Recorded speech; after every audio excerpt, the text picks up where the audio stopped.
आवा आवा आई साहेब काय आहे द्या ती बालदी इथं. तुम्हाला 1000 वेळा सांगितलं म्या आहे ना, म्या समद काम करीन. तुम्ही जा बरं, तुम्ही जा खाली जाऊन आराम करा. आणि तसं बी तुमचं गुडघं लय दुखतंय.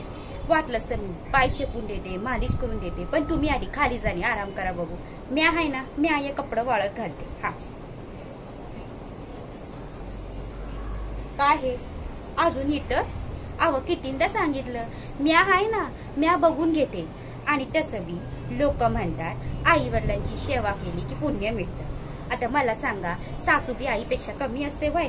आणि तसं बी तुम्ही मला स्वीकारलं याहून मोठी गोष्ट काय आहे बरं मला सांगा. अव तुम्ही मला स्वीकारलं हेच माझ्यासाठी लय मोठं उपकार आहे. आता काही दिवसानंतर माझ्या या घरात लगीन होईल, मग मी या घरची सून होईल आणि तुम्ही मला सून म्हणून स्वीकारली याहून मोठी गोष्ट माझ्यासाठी काय असेल. म्हणून विचार केले की जेवढं या घरासाठी राबता येईल तेवढं मी राबणार. कारण तसं बी हे उपकार मी कधीच फेडू बी शकत नाही. म्हणून जितकं या घरासाठी होईल तितकं मी राबणार आहे. म्हणून मी तुम्हाला सांगते म्या आहे ना, म्या समद बघून घे. तुम्ही खाली जा बरं, तुम्ही खाली जाऊन आराम करा. म्या समद बघून घेते. हा जा, हा आरामशीर जा. हा या बाईला कितीदा सांगायचं, या बाईमुळे ना मला नोकरी बनायला लागते. आणि हो न्याम्या कसला अर्जुन, याला कितीदा सांगितलं की जे काही तुझं असेल ते लवकर आटप म्हणून. यांच्यासाठी मला राबावं लागतंय.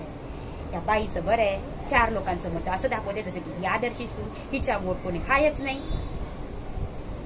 बघ एक गोष्ट लक्षात ठेव, आज मी झुकते, उद्या समजायला झुकवायला लागते. प्रत्येकाचे दिस येतात. आज तुझा दिस आहे, एक दिवस माझा दिस आहे. फक्त मी जे काय ठरवलंय ना त्या सगळ्या गोष्टी होऊन या अर्जुनमुळे ना मला हे असं करावं लागतंय. स्वतः त्या नाम्या बनून बसलाय मोलकरीण. मला एक त्यावरून मोलकरीण बनवून आणि मला या घरची सुंगी बनवायला लागते. बघतेच त्या अर्जुनकडे नंतर, पण आधी मी ह्यांना तर दाखवणार आहे. हो आले काय आता घाला कपडे वाळत घाला. जोपर्यंत गोष्टी होत नाही तोपर्यंत कपडेच वाळत घाला.